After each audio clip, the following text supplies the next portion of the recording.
bag of ice has a head in it. Apu explained that this was a gift he had specially prepared. When Bart got home, he discovered it was a teddy bear, but he didn't like the smell, so he gave it to Maggie. Maggie was playing with it in front of the TV when a Lost and Found segment happened to be airing. Burns was offering a huge reward to find Bobo, his childhood toy. Homer looked at the photo on the news, and then at the bear in Maggie's hands. Put that moldy old bear down. Moldy? Hold! I'm gonna get something to eat! That night, Maggie placed the bear next to the fish tank. Bart accidentally knocked over a lamp, and Homer stepped on a skateboard and tumbled down the stairs. He finally noticed the bear by the fish tank. How long have we had this fish? Wait, the bear. Burns' bear. Homer vowed to make Burns pay up, at the very least buy him a recording studio. But Lisa thought they should return it to Burns. Bart suggested gouging out one of its eyes and sending it to Burns to extort more money. Marge proposed making him pay double. Well, why can't I be greedy once in a while? Homer returned Bobo to Burns, but Burns refused to pay the reward because he was short on cash, even though his money had literally broken through the roof. As you can see, this old place is falling apart. Sorry, Burns, no deal.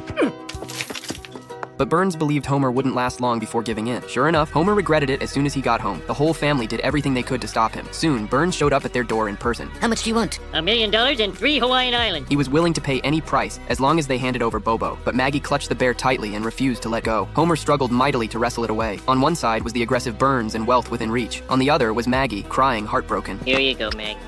The deal's off, Mr. Burns. The bear stays here. Burns left in anger. In the middle of the night, Burns and Smithers, dressed in stealth suits, stood on the Flanders roof. Burns quickly knocked out Flanders with anesthetic. They slid on a rope toward the Simpson house, but unfortunately got stuck halfway. More cocoa, Mr. Burns? Yes. The next night, they successfully infiltrated the Simpson home, only to run into Homer coming to the kitchen for a snack. They could only hang upside down from the ceiling until Homer finished his 64 slices of cheese, by which time it was already dawn. You've been up all night eating cheese? I think I'm blind. What? Good day to you. Burns transferred Homer to an even worse job and had someone whip him. When he got home, he put a box on his head and played around, trying to trick Maggie into giving up the bear. The family was already so poor they couldn't afford a hairdryer. He thought Marge must hate him for not taking Burns' money, but in fact, Marge was proud of him because he had chosen his daughter over profit. A few days later, the TV suddenly experienced signal problems. Give me my bear, Simpson. Homer kept switching channels, but Burns had taken over all of them. Unless Homer returned Bobo to him, everyone would lose their TV programs. He also cut off Springfield's beer delivery trucks. Soon, angry protesters stormed into the Simpson house. They snatched Maggie's bear and passed it out of the room. Aw, jeez, will you look at that?